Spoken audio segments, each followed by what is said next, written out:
السلام عليكم ورحمة الله وبركاته. الحمد لله نحمده ونستعينه ونستغفره ونؤمن به ونتوكل عليه ونعوذ بالله من شرور أنفسنا ومن سيئات أعمالنا. من يهده الله فلا مضل له ومن يضلل فلا هادي له. ونشهد أن لا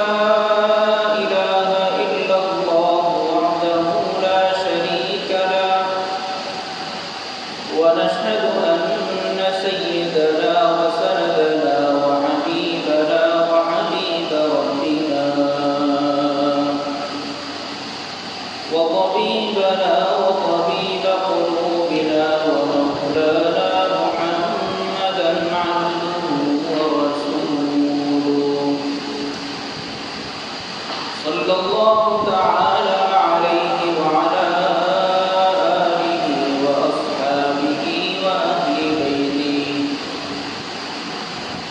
بيته وبارك وسلم تسليما كثيرا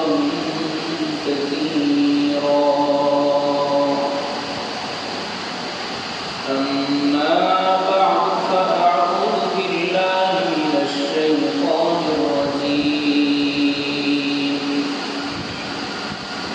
بسم الله الرحمن الرحيم.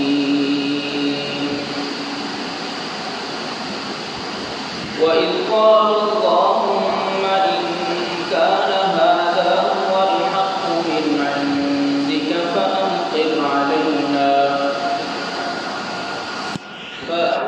علينا حجارة من السماء أو ائتنا بعذاب أليم. وما كان الله ليعذبهم وأنت فيهم وما كان الله معذبهم وهم يستغفرون. صدق الله العلي العظيم وصدق رسوله النبي الكريم ونحن على ذلك لمن الشاهدين والشاكرين والحمد لله رب العالمين. اللهم صل على محمد وعلى آل محمد كما صليت على إبراهيم وعلى آل إبراهيم إنك حميد مجيد. اللهم بارك على محمد وعلى آل محمد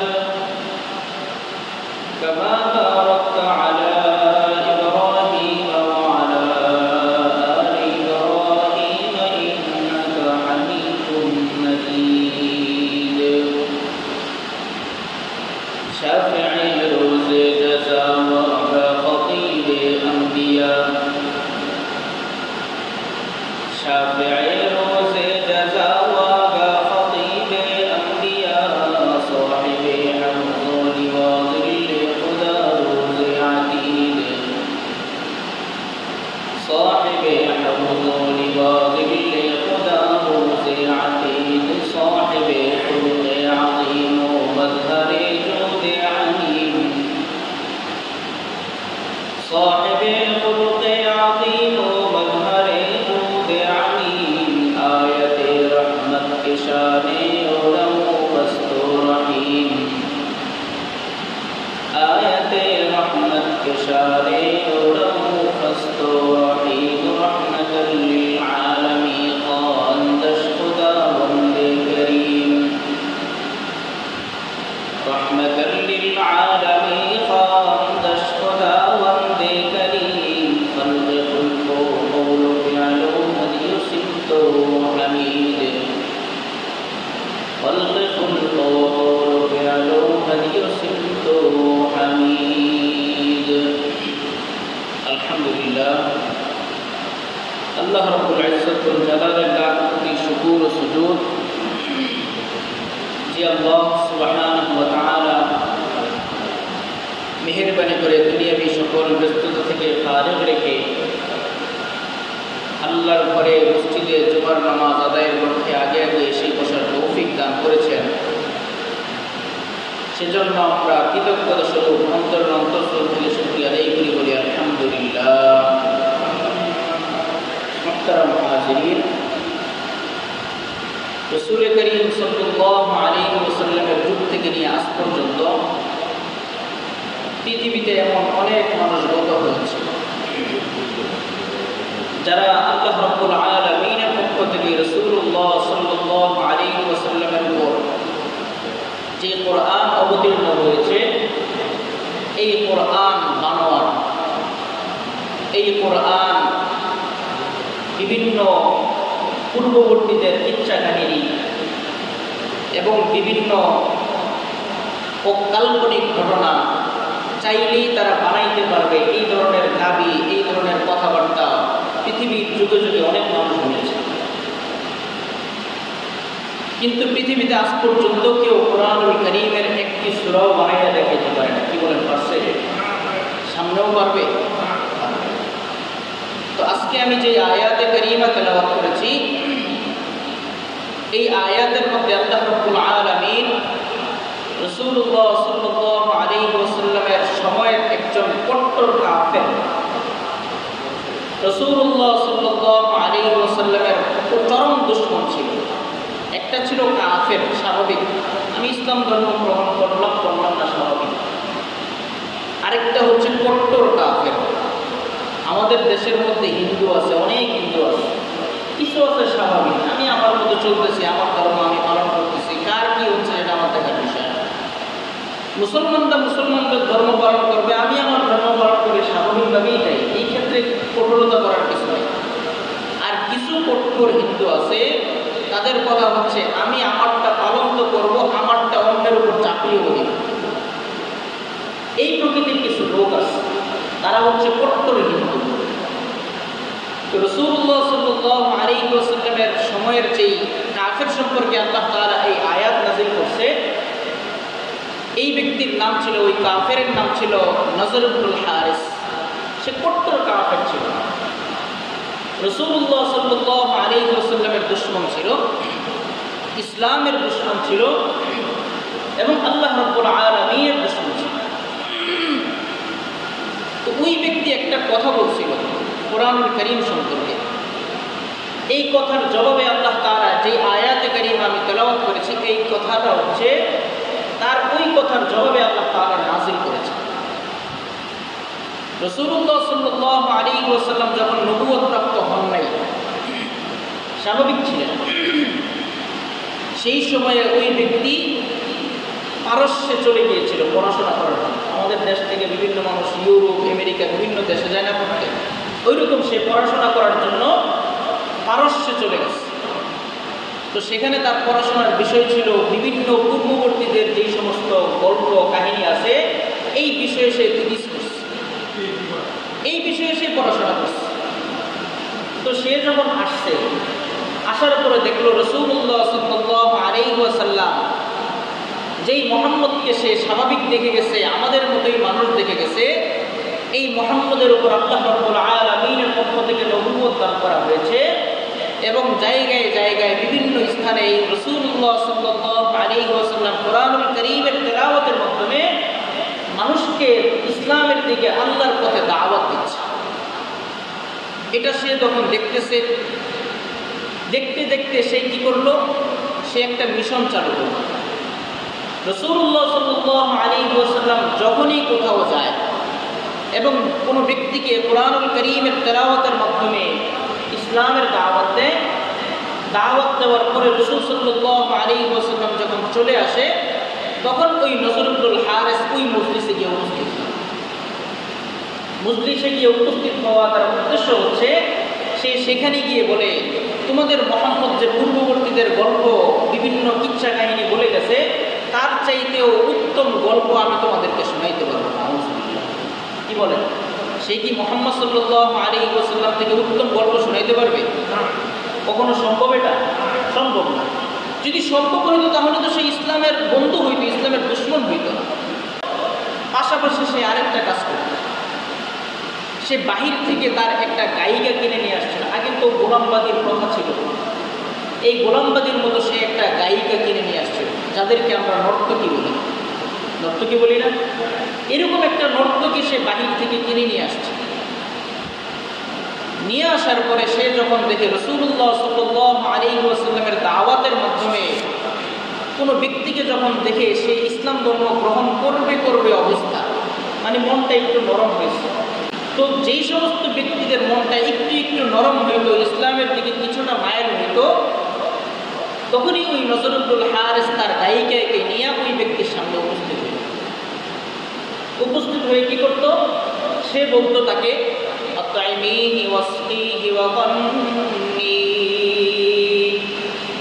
সে বলতো, হে আমার গায়িকা, তুমি তার সামনে খাবার পরিবেশন করো, তুমি তার সামনে পানীয় পরিবেশন করো, তুমি তাকে নেচে গান গেয়ে শোনাও তাকে। সে যখন, এই মহিলা যখন তার সামনে খাবার পরিবেশন করবে, পানীয় পরিবেশন করবে, গান গেয়ে শোনাবে, যেই ব্যক্তির মধ্যে এখনো ইসলাম প্রবেশ করে নাই, ইসলাম ধর্ম গ্রহণ করে নাই, সে তো অটোমেটিক এই জিনিস দ্বারা দুর্বল হয়ে যাবে। কি বলেন? নারীর প্রতি আকর্ষণ আছে না? পুরুষের তো নারীর প্রতি আকর্ষণ এমনিতেই আছে, আর এই আকর্ষণকে দমানোর জন্যই তো ইসলাম লিমিটের মধ্যে থাকবে, আনলিমিটেড থাকবে। এই জিনিসটা দমানোর জন্য ইসলামের শিক্ষা। তো সে যখন এই কাজটা করত, তখন ওই যে ব্যক্তি যে কিছুটা মায়ের হইতো, এভাবে এর মাধ্যমে আস্তে আস্তে করে তাদেরকে আবার সেই কাজ থেকে ফিরে নিয়ে আসতো। অর্থাৎ ইসলামের প্রতি তার যে আগ্রহ ছিল, এই আগ্রহটা থেকে সে আস্তে আস্তে করে ফিরে নিয়ে আসতো। এই ছিল নজর ইবনুল হারিস। সে ছিল কট্টর কাফের, আল্লাহর রাসূলের শত্রু, মুসলমানদের শত্রু, আল্লাহ তাআলার শত্রু। এই নজর ইবনুল হারিস তো পড়াশোনা করছে বিভিন্ন কল্পকাহিনী নিয়ে, বিভিন্ন পূর্ববর্তী রাজা বাদশাদের গল্প নিয়ে, ঘটনা নিয়ে সে পড়াশোনা করছে। সে যখন দেশে আসছে, আসার পরে রাসূলুল্লাহ সাল্লাল্লাহু আলাইহি ওয়াসাল্লাম যখন কোরআনের মাধ্যমে দাওয়াত দেয়, সে মানুষকে গিয়ে বিপরীত দাওয়াত দেয়। এই কোরআন যে বানোয়াট, কোরআন মানুষের কিচ্ছা কাহিনী, এই মুহাম্মদের বানানো কিতাব, এই বিষয়টা সে মানুষকে বোঝানোর চেষ্টা করে। আল্লাহ তাআলা কোরআনুল কারীমে তার এই কথাটাকে এখানে উল্লেখ করেছে। আল্লাহ তাআলা বলেন, وَإِذَا تُتْلَى عَلَيْهِمْ آيَاتُنَا قَالُوا قَدْ سَمِعْنَا لَوْ نَشَاءُ لَقُلْنَا مِثْلَ هَذَا إِنْ هَذَا إِلَّا أَسَاطِيرُ الْأَوَّلِينَ। আল্লাহ তাআলা বলতেছেন, যখন তাদেরকে আমার আয়াত তেলাওয়াত করে শোনানো হয়, নবী মুহাম্মদ যখন আমার আয়াত তাদেরকে তেলাওয়াত করে শোনায়, তখন এই কাফের মুশরিকরা বলে, কদ সামি'না, এক নম্বর কথা যে আমরা তো এগুলো অনেক আগেই শুনে আসছি, পূর্ববর্তীদের গল্প কাহিনী শুনাইবা মুহাম্মদ, এগুলো তো আমরা অনেক আগেই শুনে আসছি। এক নম্বর কথা তাদের। দ্বিতীয় নম্বর কথা হচ্ছে, লাউ নাশাউ লাকুলনা মিথলা হাযা, আমরা যদি ইচ্ছা করি এরকম কোরআন আমরাও বানাইতে পারি। নাউযুবিল্লাহ বলবেন না? সে পারবে বানাইতে? পৃথিবীর সকল মানুষ যদি একত্র হয় একটা আয়াত বানানোর জন্য, কোরআন পারবে? সম্ভব? সম্ভব। তো সে বলতেছে, আমরা যদি চাই তাহলে এই কোরআন আমরাও বানাইতে পারবো। এটা ছিল তার দ্বিতীয় নম্বর কথা। তার তৃতীয় নম্বর কথা হচ্ছে, ইন হাযা ইল্লা আসাতিরুল আউয়ালিন, এটা তো পূর্ববর্তীদের গল্প কাহিনী। সুতরাং এই কোরআনের কারণে দাওয়াত গ্রহণ করার তেমন কিছু আমি দেখি না। কথা বুঝে আসছে না? তো তার দাবি ছিল, এই কাফেরদের দাবি ছিল, এই কোরআনের যে গল্প কাহিনী, কোরআনের মধ্যে যে সমস্ত আলোচনা করা হয়, এই আলোচনাগুলো তার আগে থেকেই শুনে আসছে। দ্বিতীয় নম্বর কথা ছিল, এই যে কোরআন, এই কোরআন তারা চাই কথা ছিল এই কোরআন হচ্ছে পূর্ববর্তীদের গল্প কাহিনী, যেটা আমরা চাইলেই বানাইতে পারি। এই যে কথা তারা বলতো, বলার পরে আল্লাহ তাআলা তার এই জবাবের মধ্যে আল্লাহ তাআলা একটা আয়াত নাযিল করেন যে হে মুহাম্মদ, তারা তো বলতেছে কোরআনুল কারীম তারা বানাইতে পারবে, কোরআনুল কারীম পূর্ববর্তীদের গল্প কাহিনী। ঠিক আছে, আমি তাদের উপর একটা চ্যালেঞ্জ ছুড়ে দিলাম। আল্লাহ তাআলা চ্যালেঞ্জ ছুড়ে দিয়ে আল্লাহ তাআলা বলতেছেন, কুল লাইন ইজতামাআতিল ইনসু ওয়াল জিন্নু আলা আন ইয়াতু বিমিথলি হাযাল কুরআন লা ইয়াতুনা বিমিথলিহি ওয়ালাউ কানা বা'দুহুম লিবা'দিন যাহীরা। আল্লাহ তাআলা বলতেছেন, মুহাম্মদ তাদেরকে শুধু এটুকু বলে দেন, সমস্ত জিন সমস্ত ইনসান একত্র হবে, একত্র হতে বলেন তাদেরকে, তারা একত্র হবে। তাদের উদ্দেশ্য কি? আলা আইয়াতু বিমিথলি হাযাল কুরআন, তারা এই কোরআনের মতো একটা কোরআন তারা রচনা করবে। পাশাপাশি তারা তো একত্র হবে, এখন তাদের তো সাহায্য সহযোগিতারও দরকার আছে। এমন না যে একা একা লিখবে, পরীক্ষার হলে যেমন একা একা লেখে না, কেউ কারোর সাথে কথা বলার জন্য কি থাকে না, সুযোগ থাকে না। আল্লাহ তাআলা সেটাও সুযোগ দিয়েছেন, তোমরা একত্র যে হবে, এখন তোমরা একা একা লাগবে সেটাও দরকার নাই। আল্লাহ তাআলা বলছেন তোমরা একসাথে বসবে, পাশাপাশি এই সুযোগ আছে তোমরা গল্প গুজব করেও লিখবে, মানে সহযোগী একজন আরেকজনের সহযোগী হবে। আল্লাহ তাআলা বলতেছেন লা ইয়াতুনা বিমিথলিহি ওয়ালাউ কানা বা'দুহুম লিবা'দিন যাহীরা। আল্লাহ তাআলা বলতেছেন তারা তো আনতে পারবে না, তারপরেও তারা যদি একজনকে আরেকজনের সহযোগীও বানায় তারপরেও তারা পারবে না। আল্লাহ তাআলা এই চ্যালেঞ্জ যখন ছুড়ে দিয়েছেন, আল্লাহ তাআলার চ্যালেঞ্জটা ছিল পুরা কোরআন আমি তাদের সামনে ছেড়ে দিলাম, এই কোরআনটা তোমরা রচনা করে আমার সামনে উপস্থাপন করো। এই কথা যখন বলছে তখন তার কোনো উত্তর নাই, পারবে সে কি বলে? কেউ কোরআনুল কারীম রচনা করা সম্ভব? একটা আয়াতও তো সম্ভব না। এই আয়াত যখন আল্লাহ তাআলা ছেড়ে দিলেন, নজর ইবনুল হারিসের মুখ বন্ধ হয়ে গেছে, সে পারে না। যখন সে পারতেছে না তখন আল্লাহ তাআলা আরেকটা চ্যালেঞ্জ দিলেন যে কোরআন তো প্রায় 30 পারার কোরআন, এই আয়াত তো পুরোটা পারতেছে না সে, ঠিক আছে আমি তাকে আরেকটু সহজ করে দিলাম। আল্লাহ তাআলা সহজ করে দিয়ে বলতেছেন আম ইয়াকুলুনা তারা কুল ফাতু বিআশরি সুওয়ারিন মিথলিহি ওয়াদউ মান ইসতাতাতুম মিন দুনিল্লাহি ইন কুনতুম সাদিকিন। আল্লাহ তাআলা বলতেছেন হে মুহাম্মদ, তারা তো বলতেছে এটা আপনার বানানো কোরআন, এই যে আমি তাদেরকে ছুড়ে দিলাম এত কিছু, তারপরেও তো তারা পারে না, তারপরেও কি বলবে এটা আপনার কালাম, এটা আমি আল্লাহর কালাম না, তারপরেও তারা স্বীকার করবে না। ঠিক আছে, তাদেরকে পুরা কোরআন বানানোর দরকার নেই, তাদেরকে আমি এতটুকু সুযোগ দিলাম, তোমরা 10টা সূরা বানায় নিয়ে আসো। কয়টা সূরা? 10টা। তো প্রথমে আল্লাহ তাআলা কি চ্যালেঞ্জ করছে? পুরা কোরআন বানানোর জন্য চ্যালেঞ্জ করছে। তো পুরা কোরআন যখন বানানোর জন্য চ্যালেঞ্জ করে দেখছে ব্যর্থ, তখন আল্লাহ তাআলা বলতেছেন ঠিক আছে পুরা কোরআন যদি না পারো অন্তত 10টা সূরা তোমরা বানায় নিয়ে আসো। এরপরে তারা বলতেছে ব্যর্থ, তারা এই 10টা সূরাও তারা আমার জন্য সম্ভব না। কি বলেন, 10টা সূরা আনতে পারবে? আচ্ছা, পুরো কোরআন তারা বানাইতে পারে না, আল্লাহ অনেক বড় কোরআন, এখন তারা কি 10টা সূরা বানাইতে পারবে? সূরা ফিল থেকে নিয়ে সূরা নাস পর্যন্ত 10টা সূরা, এই 10টা সূরাও কি তারা বানাইতে পারছে? পারে না। কিয়ামত পর্যন্ত যদি তাদেরকে সময় দেওয়া হয় তারপরেও তারা এটা পারবে না। তখন আল্লাহ রাব্বুল আলামিন বলেন ঠিক আছে তোমরা যেহেতু 10টা সূরা বানাইতে পারবা না, তোমাদেরকে আরেকটু সহজ করে দিচ্ছি। আরেকটু সহজ করে দিয়ে আল্লাহ তাআলা বলতেছেন আম ইয়াকুলুনা ইফতারা কুল ফাতু বিসূরাতিন মিথলিহি ওয়াদউ মান ইসতাতাতুম মিন দুনিল্লাহি ইন কুনতুম সাদিকিন। দেখেন কি সুন্দর করে আল্লাহ তাআলা বলতেছেন, আজীব কথা। আল্লাহ তাআলা বলতেছেন 10 সূরা তো পারস না, এটা কাফেরের দল, কমবক্তের দল, তোরা তো পুরো কোরআন নাযিল করতে পারবি না, রচনা করতে পারবি না, 10 সূরার সুযোগ দিলাম সেটাও তোরা পারস নাই। ঠিক আছে পারবি না বুঝলাম, অন্তত একটা সূরা নাযিল করে নিয়ে।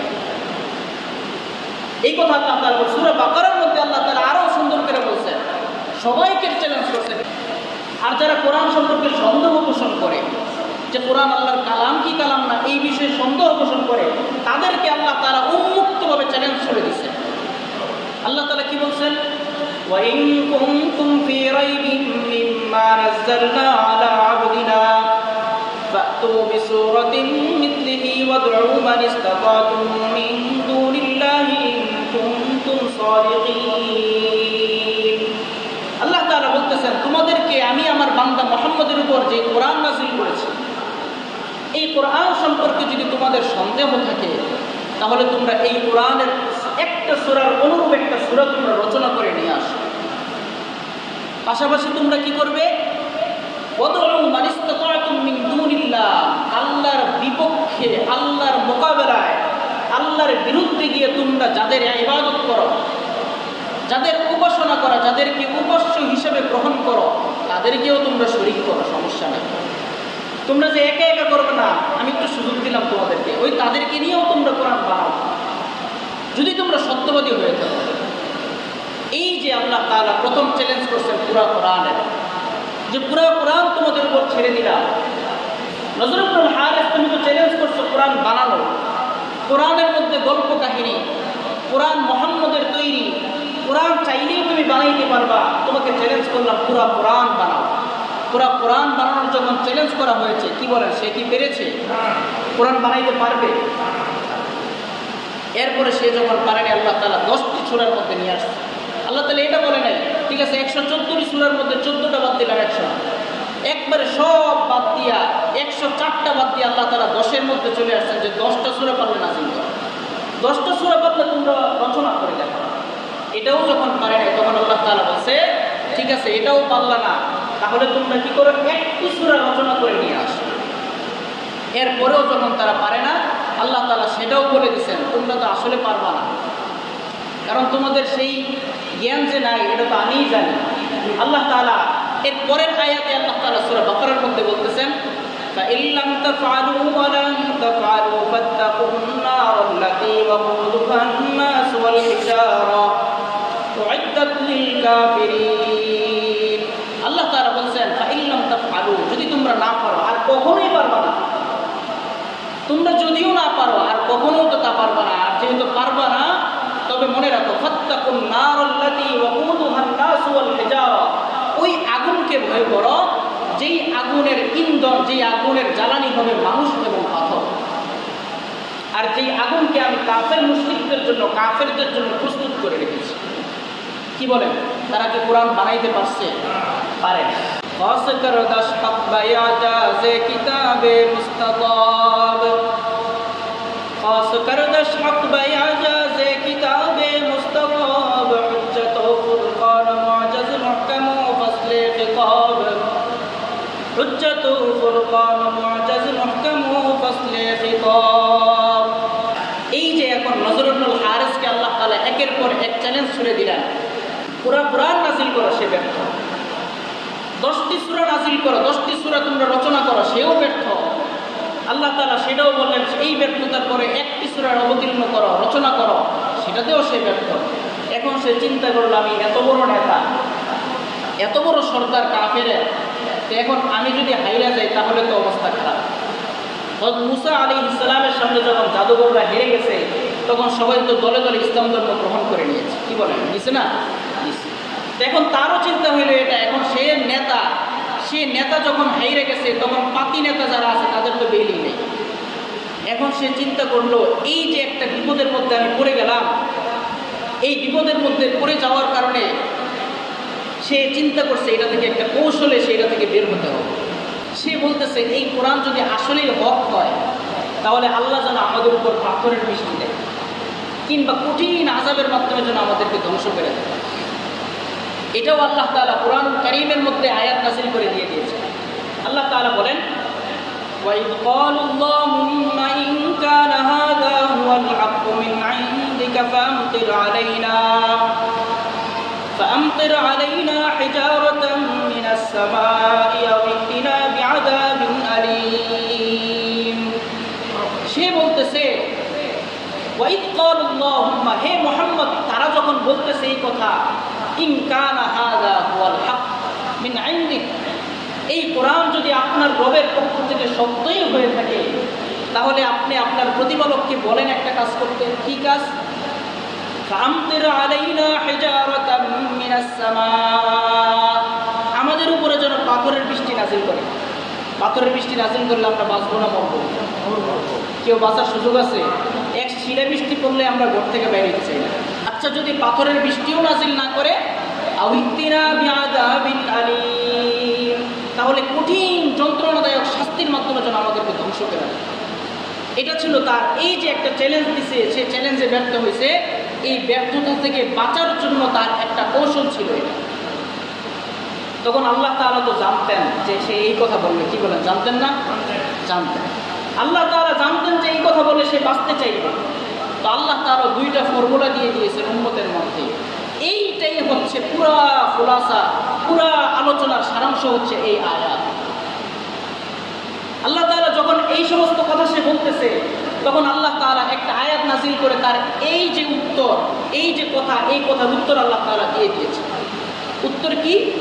উত্তর হচ্ছে দুইটা জিনিসের কারণে। তোমরা যে বলতেছো নবী এই কোরআন মিথ্যা হইলে পাথরের বৃষ্টি দেন কিংবা আপনি কঠিন আযাব দিয়ে ধ্বংস করে দেন, এই কথা বাস্তবায়ন হবে না। এর কারণ দুইটা।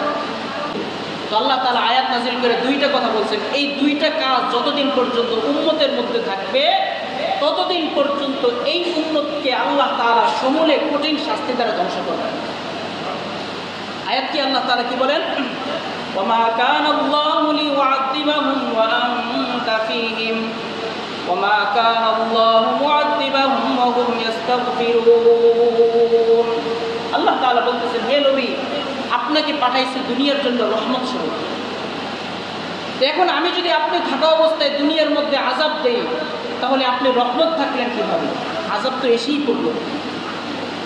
আযাব তো এসেই পড়লো। আপনি যতদিন পর্যন্ত এই পৃথিবীর মধ্যে থাকবেন, শুধু আপনি না, পৃথিবীতে শুরু থেকে নিয়ে শেষ পর্যন্ত কোনো জনপদের মধ্যে কোনো নবী যদি থাকে, তাহলে এই নবীর সম্মান স্বরূপ, এই নবীর সম্মানার্থে আল্লাহ রাব্বুল আলামিন ওই নবী যতদিন পর্যন্ত সেই জনপদের মধ্যে থাকবে, আল্লাহ তাআলা ওই জনপদের মধ্যে আযাব দিবেন। এই জন্য দেখবেন কওমে লূত, কওমে সামূদ, কওমে সালেহ যত সম্প্রদায়কে আল্লাহ তাআলা আযাব দিয়েছেন, কওমে নূহ যত সম্প্রদায়কে আল্লাহ তাআলা আযাব দিয়েছেন, আযাব দেওয়ার পূর্বে আল্লাহ তাআলা আদেশ করে বলছেন, নবী আপনি জনপদ থেকে বের হয়ে যান। তো আল্লাহ তাআলা আয়াতের মধ্যে সেটাই বলছেন, ওমা কানাল্লাহু লিউআযিবাহুম ওয়া আনতা ফীহিম, আপনি যতদিন পর্যন্ত এই জনপদের মধ্যে থাকবেন, এই উম্মতের মধ্যে আপনি যতদিন পর্যন্ত থাকবেন, আল্লাহ রাব্বুল আলামিন ততদিন পর্যন্ত এই জনপদের মধ্যে, এই উম্মতের মধ্যে, এই সম্প্রদায়ের মধ্যে আযাব দিবেন। নজর ইবনুল হারিস যে প্রশ্ন করছিল, আপনি চাইলে এই কোরআন সত্য হইলে আমাদের উপর আযাব দেন, তাহলে এই কথা বলার পরিপ্রেক্ষিতে স্বাভাবিকভাবেই প্রশ্ন এটা আসে, কোরআন তো সত্য, সত্য না? তো কোরআন যেহেতু সত্য, তাহলে তার কথা অনুযায়ী তো আযাব আসা দরকার ছিল। আর আযাব যেহেতু আসে নাই, তাহলে পর্যায়ক্রমে মনে হচ্ছে কোরআন মিথ্যা। নাউযুবিল্লাহ। তো আল্লাহ তাআলা এই কথার উত্তরে বলে দিচ্ছেন, আপনি নবী যতদিন পর্যন্ত এই জনপদের মধ্যে আছেন, সম্প্রদায়ের মধ্যে আছেন, ততদিন পর্যন্ত এই সম্প্রদায়ের উপর, এই জনপদের উপর আমি আযাব দিব না। সুতরাং কাফের মুশরিকরা যতই আযাব তলব করুক না কেন, আমি আল্লাহ রাব্বুল আলামিন তাদেরকে আযাব দিব না। কারণ কেন আযাব দিবে না? কি বলছিলাম? নবীর সম্মানে। এক নম্বর কারণ এটা। আর দ্বিতীয় নম্বর কারণ হচ্ছে ওমা কানাল্লাহু মুআযিবাহুম ওয়া হুম ইস্তাগফিরুন। দ্বিতীয় নম্বর কারণ হচ্ছে পুরা জনপদের মধ্যে কিছু লোক যদি এরকম থাকে যারা আল্লাহর কাছে তওবা ইস্তেগফার করে। এখন তো নবী নেই, এখন নবী আছে, কিয়ামত পর্যন্ত সত্য নবী আর আসবে না। তো এখন আমাদের বাঁচার উপায় কি? আল্লাহ তাআলা আয়াতের মধ্যে সেটাই বলে দিচ্ছেন, যতদিন পর্যন্ত নবী ছিল ততদিন পর্যন্ত তো আমি দুনিয়ার মধ্যে আযাব দেই নাই। এখন নবী তো চলে গেছে, বিভিন্ন গুনাহে তোমরা লিপ্ত হচ্ছ, বাকি তা এই সময়ে আযাব থেকে কিছু মানুষ তো ভালো আছে। তো এই সময় আযাব থেকে রক্ষা পাওয়ার ঔষধ কি, মাধ্যম কি, আল্লাহ তাআলা সেটাও বলে দিচ্ছেন। উম্মত যতদিন পর্যন্ত ইস্তেগফারের আমল করবে, আল্লাহ তাআলা আমাদেরকে বেশি বেশি তওবা ইস্তেগফারের সাথে থেকে এই কোরআনের সাথে লেগে থাকার তৌফিক দান করুক। সকলে বলে আমিন। ওয়া আখিরু দাওয়ানা আলহামদুলিল্লাহ।